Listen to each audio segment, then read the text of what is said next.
الحمد لله رب العالمين والصلاة والسلام على سيد المرسلين وخاتم النبيين سيدنا وحبيبنا محمد وعلى آله وصحبه أجمعين ومن تبعهم بإحسان إلى يوم الدين.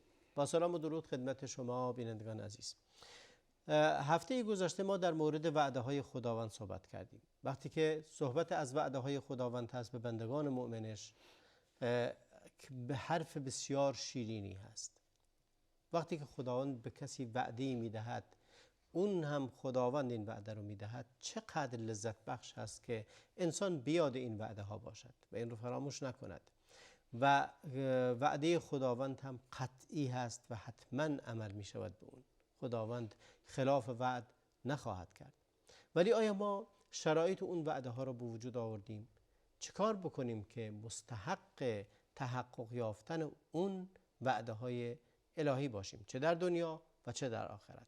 قوانین رو فرموده است. فرمود لئن شکرتم لازیدنکم. فرمود و من یتوکل علی الله فهو حسبه. و آیات متعدد فراوان دیگری که دلیل بر اینکه خداوند قواعدی رو فرستاده، قانونی رو فرستاده، هر کسی ملزم بشه به اون نتایج مطلوب رو خواهد گرفت. به اضافه اون وعده های حسن و زیبا و نیکی رو هم به بندگانش در دنیا و آخرت داده است. مهمان گرامی برنامه جناب شیخ عبدالقادر ترشابی هستم. سلام دارم خدمتتون جناب شیخ عبدالقادر. خواهش میکنم. بسم الله الرحمن الرحیم. بنده هم خدمت شما و بینندگان عزیز و گرامی عرض سلام و ادب دارم. بسیار متشکرم. از اینجا شروع میکنیم که ایمان به وعده های ربانی. در واقع ما در جلسه گذشته تا جایی که یادم هست مطالب رو بیان کردیم. اگر ما ایمان به وعده های الهی رو یک قلعه تصور بکنیم، در واقع این قلعه برای اینکه از خطرات نجات پیدا بکنه و دشمن بهش متعرض نشود، نیاز به این دارد که نگهبانانی داشته باشد، نیاز به این دارد که افرادی از این قلعه و از این مکان نگهداری بکنند. ایمان هم در واقع ایمان به وعده های الهی اینگونه هست، نیاز به این دارد که نگهداری بشود. برای اینکه نگهداری بشود و این وعده های الهی در دل انسان همیشه روشن بمانند، نخستین مطلب این هست که ما این باور رو و این ایمان رو تقویت بکنیم، یا به تعبیر بعضی از علما افزایشش بدیم. روش افزایش دادن ایمان به روش‌های زیادی میشه، اما دو تا از مهمترین روش‌هایش این هست که یکی ما یقینمون رو تقویت بکنیم و یکی این که ما تقوایمون رو در این باب تقویت بکنیم. قرآن کریم میفرماید فاصبر ان وعد الله حق ولا یستخفنک الذین لا یوقنون. توی پیامبر در برابر مشکلات، در برابر گرفتاری ها صبر بکن، بدون که وعده الهی حق هست و مبادا کسانی که یقین ندارند باعث بشوند که شما از مسیر منحرف بشید، شما رو در واقع نوعی انحراف برای شما ایجاد بکنند. در نتیجه اون کسانی، چه بسا انسانهایی که یقین ندارند، در مسیر راه دچار مشکل بشن. ما باید این یقینمون رو افزایش بدیم و نکته دیگر تقوایمون افزایش بدیم که خب تقوا معلومه، یعنی اون چیزی که خدا بهش دستور داده عمل بکنیم و اون چیزی که ازش برحذر داشته دوری بکنیم. اونجایی که الله متعال میفرماید انما یتقبل الله من المتقین، الله متعال از پرهیزگاران میپذیرد. قبل از اینکه بحث کنیم، این آیه خیلی محوری و مهمی بود که تلاوت فرمودید. بعد بحث اینکه فاصبر ان وعد الله حق ولا یستخفنک الذین لا یوقنون، که بخش اولی فاصبر ان وعد الله حق. بحث صبر در چه تأثیری در تحقیق وعد خداوند داره؟ دوم اینکه فرمود وعد خداوند حقه.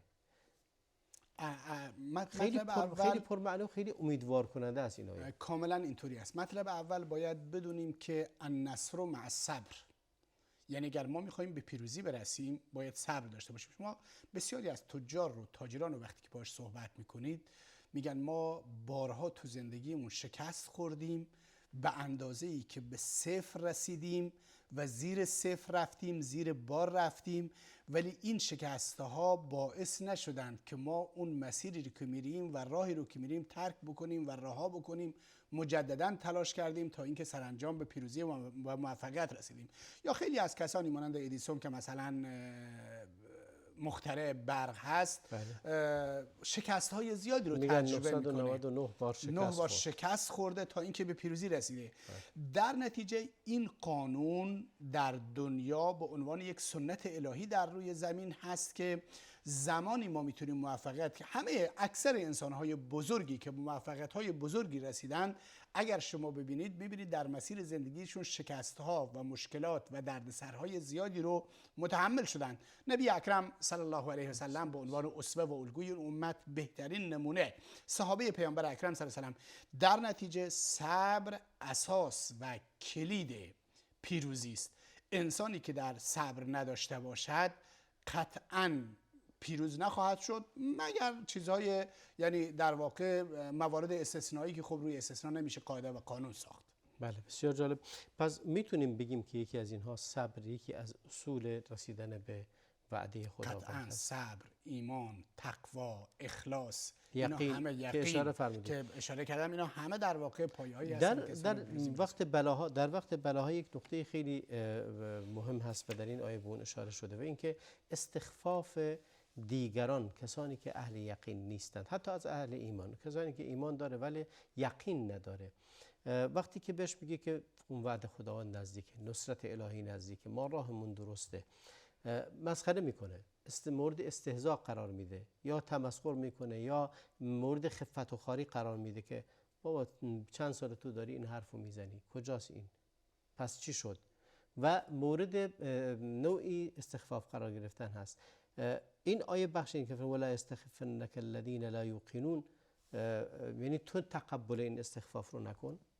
کاملا اینطوری است. یعنی وقتی که مردم، بخشی از جامعه، بخشی از مردم، حالا چه روی کردی دارن، اگر خواسته باشن تو رو به تمسخر بگیرن، به استهزا بگیرن، ارزش ها رو، مبادا که این باعث بشود که شما مسیر رو ترک بکنید، بپذیرید که وعده خدا نمیاد. بله، بپذیرید که وعده خدا نمیاد، بپذیرید که این وعده ها مثلا وعده های درستی نیستن. اینو همه انسان های ملتزم، بخصوص در این زمانی که فتنه و فساد زیاد هست، در مسیر زندگی باش دچار میشن. حالا تو در ایران میگن خب حالا فلانی هم صوفی شده، فلانی هم نمیدونم ریشدار شده، فلانی هم نمیدونم، این چیزایی رو که در واقع میگن، نباید این حرکت ها باعث بشن که ما مسیر رو ترک بکنیم و چه بسا این حرفا باعث بشن که صبر ما تموم بشه و در نتیجه نصرتی هم به سراغ ما نخواهد اومد.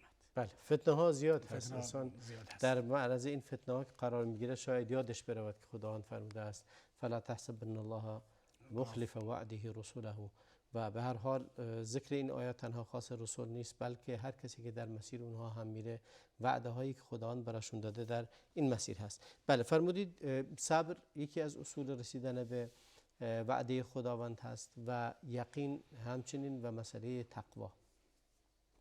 بقیه موارد دیگری که در این تاثیر داره، تقریبا مواردی که در این زمینه هستند همین هستند، گرچه انسان در واقع میشه به فواید صبر و این سری چیزها، به فواید ایمان، در واقع فایده هایی که ایمان به وعده های الهی داره، ایمان انسان به وعده های الهی داره، میشه بهشون اشاره کرد. اگر انسان در واقع به وعده های الهی ایمان داشته باشد، هر بار از بار گذشته بیشتر تلاش میکند و بیشتر حرکت میکند. یعنی ببینید، اگر کسی یک جایزه رو در نظر بگیرد، بگوید اگر شما فلان کار کردید فلان جایزه رو بهش میدم، و فرد هم توانمند باشد، ما انسان ها تلاش میکنند که خب میگم ما به این هدف برسیم. وعده های الهی در زندگی به ما زیاد کمک میکنند. وقتی که خدا وعده میده که در دنیا اگر شما اینطوری حرکت بکنید به سعادت میرسید، در آخرت وارد بهشت میشید، خب طبیعتا انسان تشویق میشود و به اون جهت حرکت میکند. نمونهش رسول اکرم صلی الله علیه و سلم هست، و وقتی که دید که یاسر رضی الله تعالی عنه و خانواده‌اش شکنجه میشن و اذیت و آزار میشوند و در مکه مکرمه مسلمانان قدرت نداشتند و کاری از دست مسلمانان ساخته نبود، پیامبر اکرم صلی الله علیه و سلم اونجا بهش گفت صبرا یا آل یاسر فان موعدکم الجنه. شما ای آل یاسر صبر بکنید برای اینکه میعادگاه شما و اون جایی که شما باید برید جایش بهشت است. و این وعده الهی و این وعده چقدر به صحابه پیامبر، به عمار، به یاسر، به سمیه قدرت داد تا این که در برابر این شکنجه ها و اذیت و آزارها مقاومت بکنند، تا جایی که سمیه زیر شکنجه شهید می شود و لقب اولین شهید اسلام رو به خودش می گیرد. در نتیجه وعده های الهی فواید زیادی دارند، به انسان استقامت میدن، به انسان روحیه میدن، به انسان قدرت صبر کردن رو میدن. آدم وقتی که مثلا بگن آقا امروز تا غروب شما کار بکنید، غروب مثلا 100,000 تومان بهت میدم، انسان اون فشارش رو هم تحمل میکنه، میگه خب حالا غروب من یک دستمزد میگیرم. در زندگی انسان وقتی انسان این فشارهای زندگی و مشکلات رو وقتی تحمل میکنه و منتظر بهشت است، منتظر وعده های الهی است، قطعا در این مسیر میتونه موفقیت های بیشتری کسب کنه. خیلی سختی ها انسان رو از پا در خواهد آورد اگر امیدی به یه جایی نداشته باشه. سختی های متکرر، مشکلات زیاد باعث میشه انسان رو از پا در بیاره، از لحاظ روحی، روانی، از هر جهتی به اون ضرر و زیان فراوانی میرسونه و این امید به رحمت خداوند و چشم دوختن به وعده خداوند شاید بار زیادی رو ازش برخواهد داشت. قطعا اینطوری است. شما کسانی که در واقع دچار افسردگی مزمن میشن، کسانی که از نظر روحی و روانی به هم میریزند به گونه‌ای که مجبورند وارد بیمارستان‌های روانی بشند، کسانی که به این مرحله از یأس و ناامیدی میرسند که میگن دیگه باید خودکشی بکنیم، این زندگی فایده‌ای نداره و زندگی خودشون رو پایان میدن. همه این مطالب در واقع اگر انسانی مؤمن باشه، به وعده های الهی ایمان داشته باشه، معتقده که من هر چقدر مشکل در زندگی من هم پیش بیاد، اینا برای من اجر هستن، اجرم بیشتر میشه و روز قیامت پاداش بیشتری دارم. و حتی در دنیا منتظر وعده خداوند هست. قطعا هم در دنیا منتظر هست که بالاخره فرجی ایجاد میشود. در نهایت یکی از دوستان میگفت که در شرایط بسیار سختی بود، اتفاقا میگفت همه راهها به روی من بسته شدن، از یکی از کشورها میخواستن دپورتش بکنن به کشوری که قطعا اعدام میشد. گفت همه راهها بسته شدن، حکم دپورت هم صادر شده و هر آن شاید این اتفاق بیفته، ولی میگفت من به فرج الهی امیدوارم که در آخرین لحظات به کمکم بشتابد و اتفاقا اینطوری شد و برایشون یک فرجی حاصل شد. در نگاه مؤمن اینطوری هست، چه در دنیا و چه در آخرت. این هست که در جهان اسلام، در میان مسلمانان، گرچه ما اسلام ما و ایمان ما و خیلی از مسائل ما دچار اشکالات اساسی هستند، ولی در این حال تعداد افرادی که دچار افسردگی مزمن میشن، دچار بیماری‌های روحی روانی میشن، دچار خودکشی میشن، نسبت به کسانی که در کشورهای غیر اسلامی هستند خیلی خیلی کمتر هست.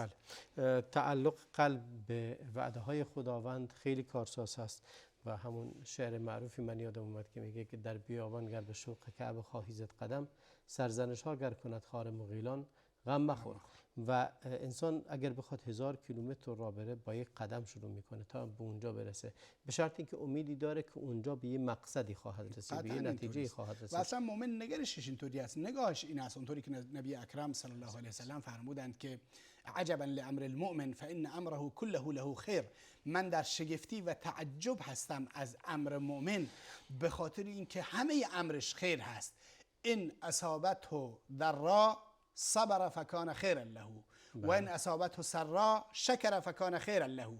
اگر مؤمن اصلا نگاهش این است که وقتی من دچار مصیبت شدم من صبر بکنم، برای من اجر و پاداش هست. این حدیث نبی اکرم صلی الله علیه و سلم هست، یا اون حدیث دیگر پیامبر اکرم صلی الله علیه و سلم که فرمودند مؤمن دچار هر مصیبتی بشود، حتی اگر خاری به پایش بخلد، این باعث اجر و پاداش و مغفرت گناهان می شود. خب مؤمن وقتی چنین نگرشی به دنیا و به زندگی و به محیط و اطراف خودش داشته باشد، قطعا همیشه امید در زندگیش جوانه میزنه. بسیار ممنونم. توقف میکنیم، برمیگردیم خدمت شما. بینندگان عزیز با ما بمونید، یک توقف کوتاهی میکنیم و برمیگردیم.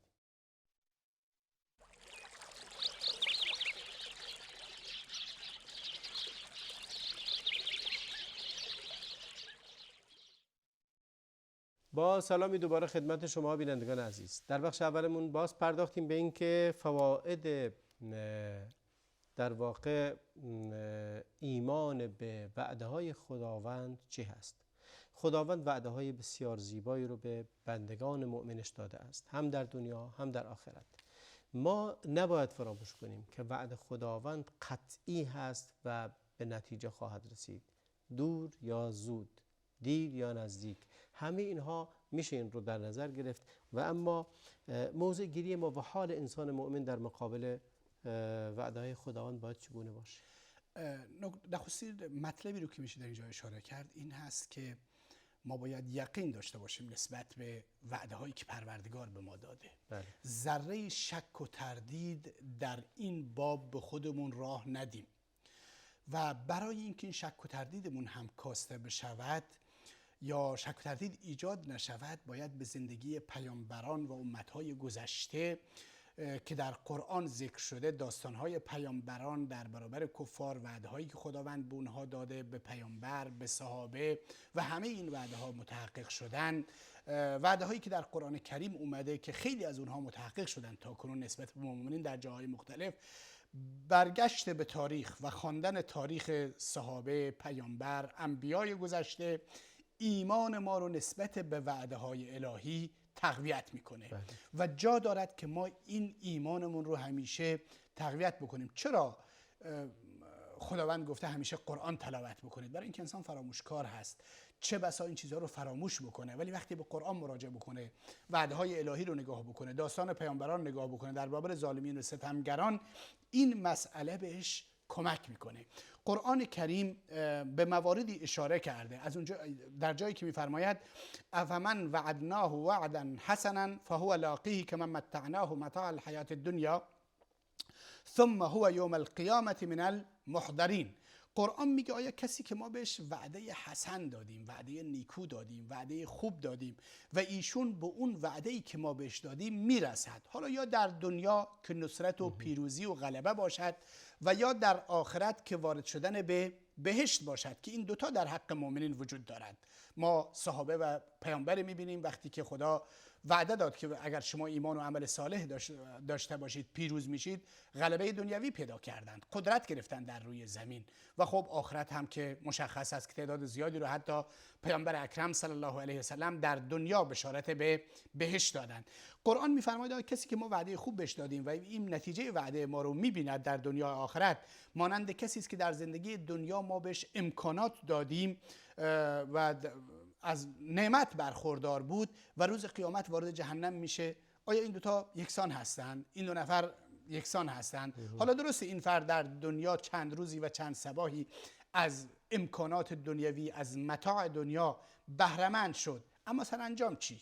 آخرش محضرون در عذاب جهنم حاضر می شود. خیلی عجیب این که ما دو تا در وعده خداوند دو تا وعده است. یعنی در این آیه که اشاره فرمودید، یکی اینکه وعده حسنی خداوند به ما داده در روز قیامت، یه وعده دیگری هم در دنیا به ما داده که در دنیا هم آیات در این باب باز فراوان هست.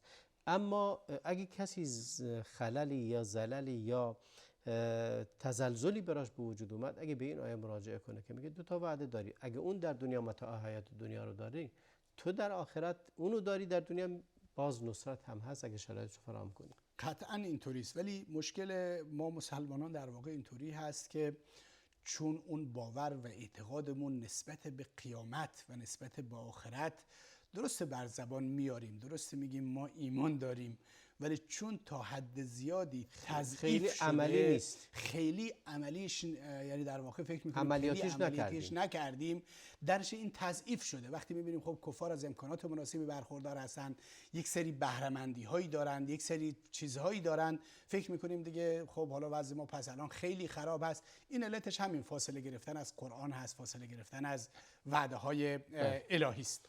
بله میفرمایید. بس این که وعده شیطان هم وعده داده، آیا وعده شیطان چگونه است؟ ببینید شیطان غالبا اونطوری که قرآن کریم میفرماید الشیطان یعدکم الفقر و یأمرکم بالفحشاء.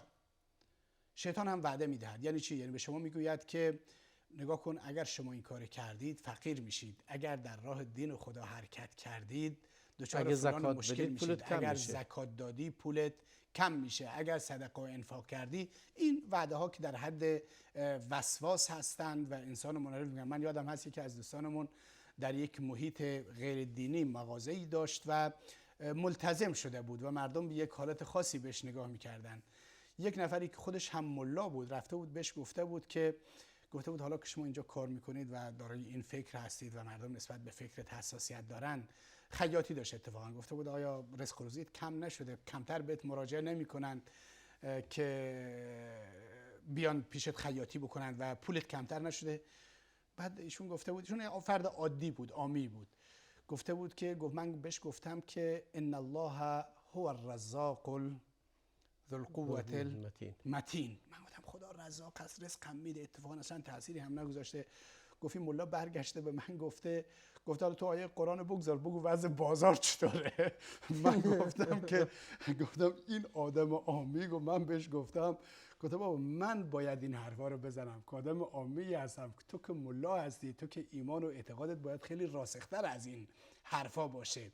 حالا من میخوام اینو بگم که واقعیت این هست که ماها اون باورمون ضعیف شده، فکر میکنیم این که شیطان داره وعده فقر میده، وعده دستور به فحشا میده، فکر میکنیم این میتونه برای ما کاری انجام بده، در حالی که الله متعال میفرماید والله یعیدکم مغفرة منه و فضلا والله واسع علیم.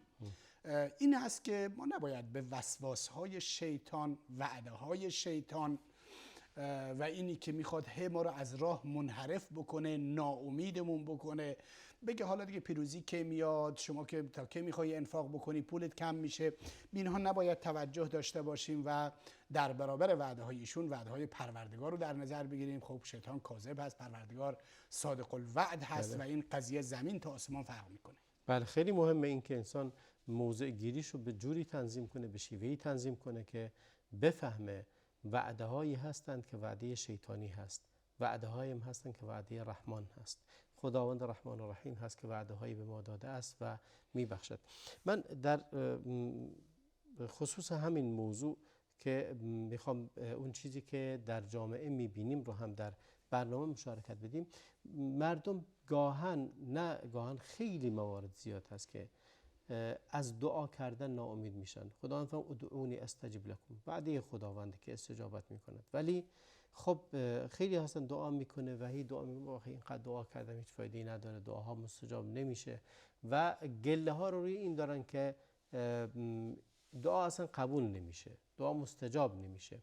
یا بعضیا میگه من دعا میکنم ولی فکر نمیکنم خدا قبول کنه. اتفاقا من با یک کسی گفتم دعا کنید، گفت که دعا میکنم ولی دعای من خدا قبول نمیکنه.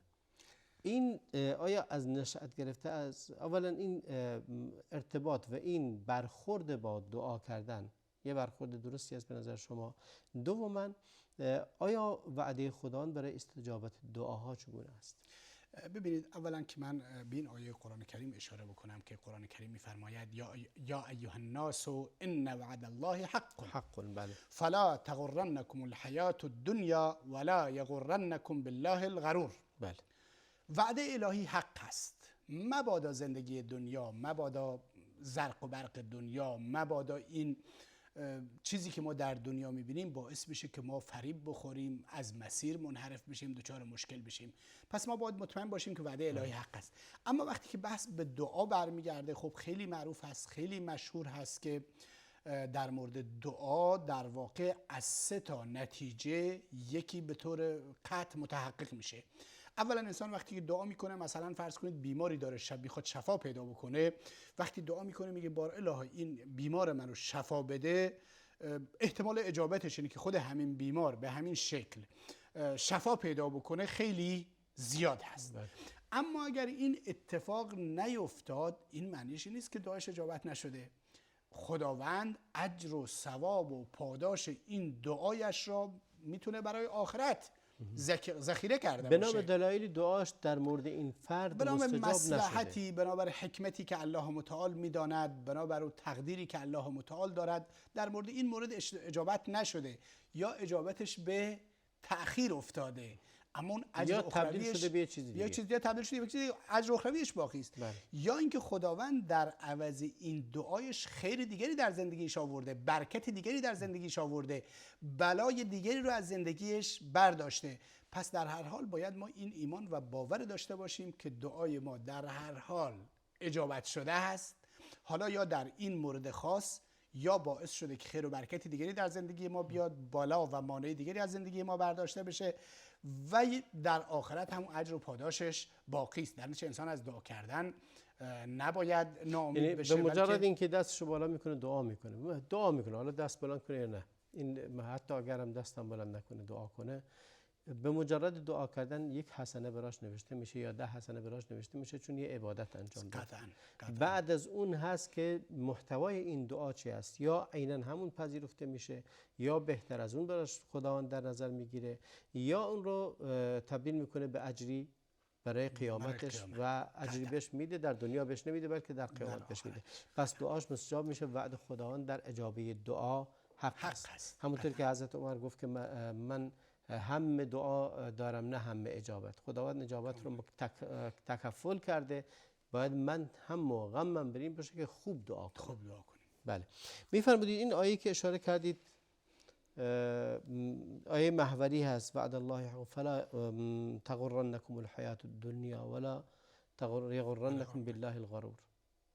این که چه ربطی بین غرور دنیا، فریب دنیا خوردن یا فریب رحمت خدا رو خوردن نسبت به وعده خداوند، چه ارتباطی بین این دو بخش از آیه هست؟ در واقع قسمت اول آیه میگه وعده های الهی حق هستند. بله. مبادا شما رو زندگی دنیا فریب بدهد.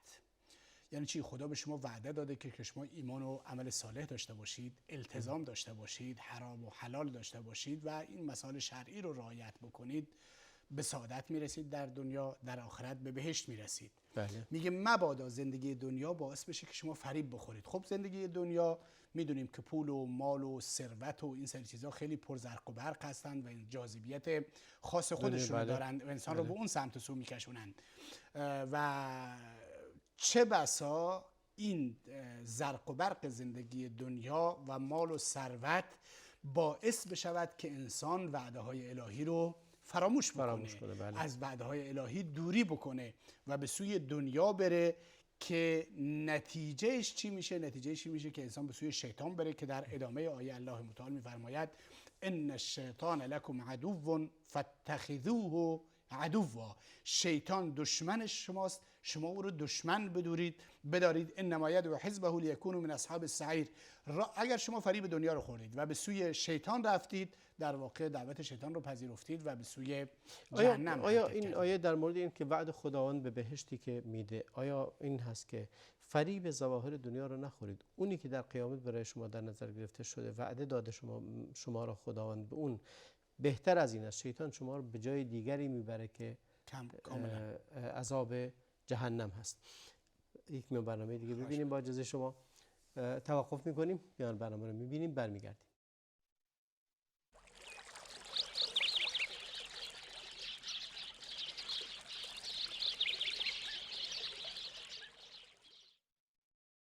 با سلامی دوباره خدمت شما بینندگان عزیز. ما به بخش پایانی برنامه امروز رسیدیم در مورد وعده های خداوند، وعده هایی که داده است به مؤمنین، چه وعده های دنیوی چه وعده های اخروی. جناب شیخ عبدالقادر، بحث چند نوع وعده داریم و شرایط تحقق وعده ها چی است؟ در واقع وعده هایی که در قرآن کریم الله متعال داده هست میتونیم به دو نمونه و به دو بخش تقسیم بکنیم. یک سری وعده هایی هستند که مطلق هستند، هیچ گونه شرط و شروطی درشون وجود نداره. در واقع میشه گفت سنت های الهی هستند، قانون های الهی حاکم بر جامعه هستند که بدون از اینکه شرط و شروطی داشته باشند متحقق میشن. و نوع دومش وعده های الهی هستند که برای متحقق شدن اون وعده های الهی یک سری شرایط لازم هست که باید اون شرایط متحقق بشن تا اینکه وعده های الهی متحقق بشن.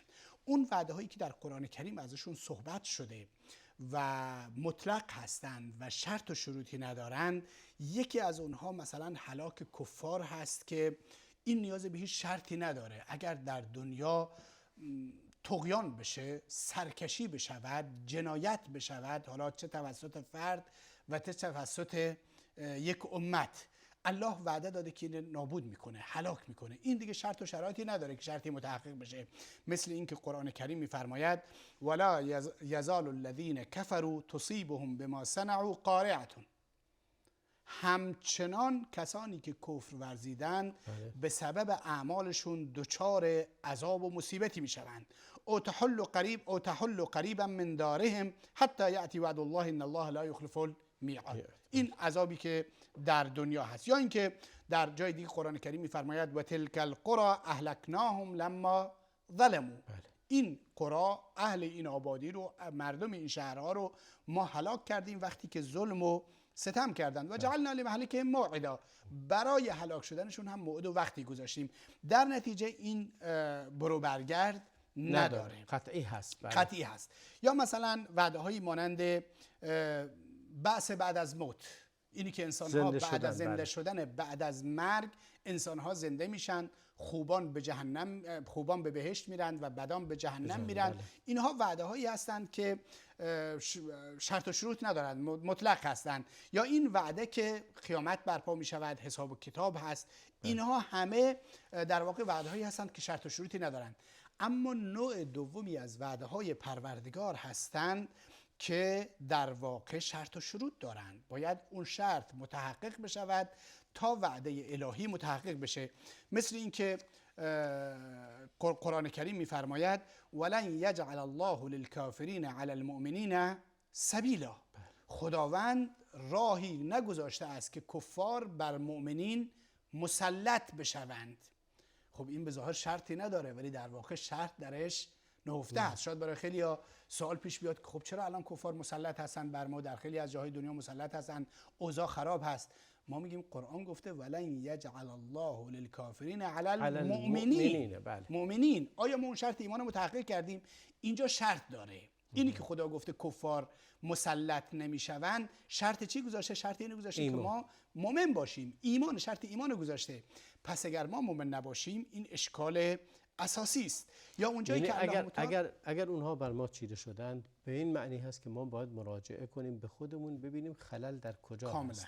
آیا در ایمان ما اون ایمانی است که مطلوب قرآن بوده یا نه خلل و ایرادی وجود داره؟ کاملا. پس شرط هست، شرط هم اون کمال ایمان هست. کاملا اینطوری هست. یا مثلا وعده دیگری که قرآن کریم میده که ما در فکر کنم برنامه گذشته اشاره کردیم، وعد الله الذین آمنوا وعملوا الصالحات منکم لیستخلفنهم فی الارض. خب اینجا خدا میگه خدا وعده داده مؤمنین شما رو و کسانی رو که عمل صالح انجام دادن اونها رو در روی زمین قدرت میدهد. خب این وعده مشروط هست. درست. وعده مشروط به این هست که شما ایمان داشته باشید و عمل صالح داشته باشید. اگر اینها رو نداشته باشید این وعده الهی متحقق نمی شود. یا اینکه در واقع در آیه دیگر اشاره به همین مطلب داره، اونجایی که خداوند میفرماید و قال الذين كفروا لرسلهم لنخرجنكم من ارضنا او لتعودن في ملتنا فاوحى اليهم ربهم لنهلكن الظالمین. خدا میگه ما ستمگران رو هلاک میکنیم به شرط این که البته شما بر اون شرط ایمان و عمل صالح باشید. یا به عبارت دیگر ظالمین زمانی هلاک میشوند که در برابر مسلمان و مؤمن و ایمان قرار بگیرند. حالا در واقع این آیات در این زمینه زیاد هستند. بله، وعده های زیادی در این آیه وجود داره که اشاره به این داره. بله، ما غیر از این اگه برگردیم بعضی از وعده های دیگری که خداوند داده و شاید تحقق اونها فردی هست، بعضی موارد هست تحقق بعضی از وعده ها مرتبط به جمع مؤمنین میشه و جامعه هست.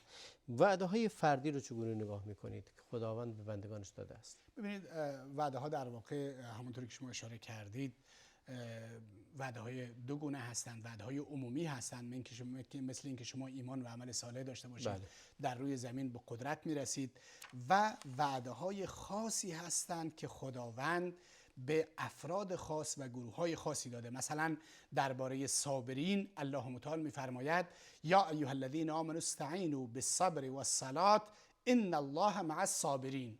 خب این معیت الهی به صورت ویژه، حالا معیت قابل بحث هست، ولی به هر حال این معیت یعنی معیت و همراهی نصرت و یاری خداوند شامل حال کی میشه؟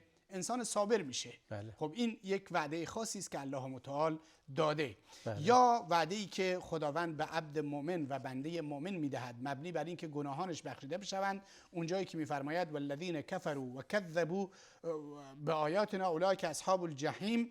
این درباره کفار هست البته که وعده داده که کسانی که کفر ورزیدند و تکذیب کردند دچار عذاب میشوند. یا درباره مؤمنین میفرماید و ما کان الله معذبهم و هم یستغفرون. اینجا همه وعده ها فردی هستن، شخصی هستن که اون فردی که طلب مغفرت بکند از خداوند دعا بخواهد دچار عذاب نمی شود.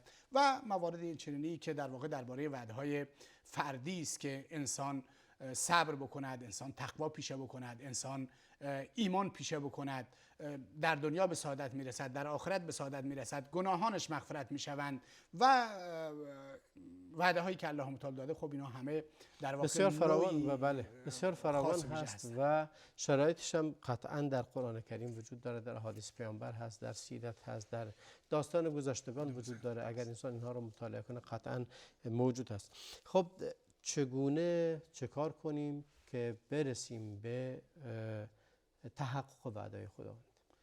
برای اینکه انسان بتواند در واقع به دنبال این باشد که وعده های الهی در مورد او متحقق بشوند، خب این شروطی رو که در واقع در قرآن کریم در سنت پیامبر اکرم صلی الله علیه وسلم اومده باید به دنبال اونها باشه که با بخشی رو در جلسات گذشته بهش اشاره کردیم. مبنی بر این یقین داشته باشه، تقوا داشته باشد، اخلاص داشته باشد، صبر داشته باشد، تلاش بکند. همه اینها در واقع انسان رو به اون وعده های الهی نزدیکتر می کند. و یکی از اونها این هست که انسان اون ادبی رو که باید از پروردگار وعده‌اش را بخواهد داشته باشد. به عنوان نمونه در سوره آل عمران الله متعال می‌فرماید الذين يذكرون الله قياما وقعودا وعلى جنوبهم ويتفكرون في خلق السماوات والارض ربنا ما خلقت هذا باطلا سبحانك فقنا عذاب النار. این ببینید با چه در واقع بعضیا با خدا از خدا هم که میخوان چیزی بخوان به صورتی میخوان یک حالت طلبکارانه دارند، گویا طلبکار هستند. در این آیه در واقع خداوند ادب خواستن از پروردگار رو بیاموزه که در واقع این ادب خواستن از پروردگار انسان رو به وعده های الهی نزدیکتر میکنه.